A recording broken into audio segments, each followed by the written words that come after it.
Welcome to Good News Broadcasting, where we bring you the latest news and updates in the land of Judea and beyond. Hello folks, it's another exciting week of festivities and we are back with our much anticipated semi-annual donkey races.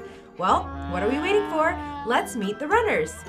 First up, we've got Nathaniel.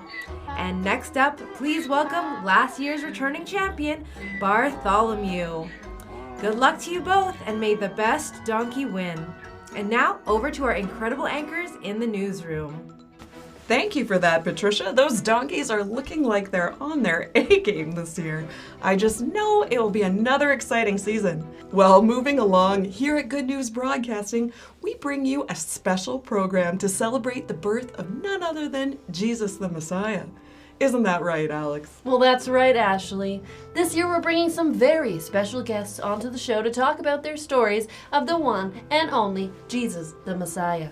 Last week we were joined by John the Beloved, one of Jesus' closest friends and disciples, who talked about who Jesus is to him, the Word of God, who was with God in the beginning, and who is in fact God made and human. Very intriguing stuff.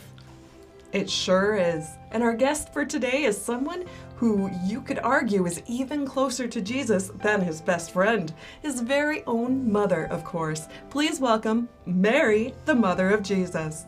Why, hello! Thank you for having me. It has been 50 years since Jesus was a baby, so I'm gonna have to work really hard remembering the details, but I promise I will do my very best for you. Well, it is absolutely a pleasure. Ma'am, Mother Mary, what would you like me to call you? Mary is just fine by me, dear. All right, well, Mary, thank you again for being here. We would like to first ask you, what was it like for you raising Jesus? Oh, he was a very sweet baby who everyone loved to dote on and shower with gifts. We always had so many visitors, shepherds, wise men, and angels, very standard guests. And he grew up to be quite the spirited child as well, always curious, always chatting with anyone he could about the things of God. One time we were visiting Jerusalem and we thought we lost little boy Jesus in the crowds. We searched all over for days, tracing our steps, and you'll never believe where he was. Well, actually, you might believe where he was. Where was he? Why, he was at the temple chatting with the religious teachers, listening to them and asking them all sorts of questions, and everyone was so impressed. But you'll imagine it gave Joseph and I quite the fright. What a story. And who would have thought that even Jesus got his parents worried sometimes? Well, Mary, we have just one more question for you today. We were wondering, what was it like for you when you first got the news from the angel that you would be the mother of the Messiah?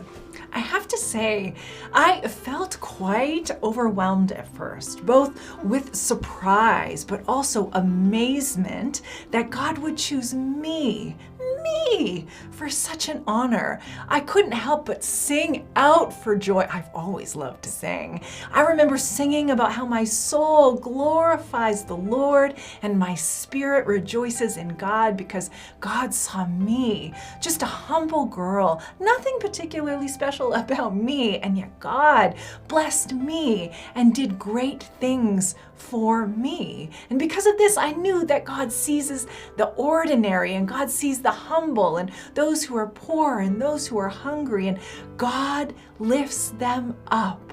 God sees us and God is with us. That's what my soul sung out when I got the news that I was chosen to be the mother of Jesus.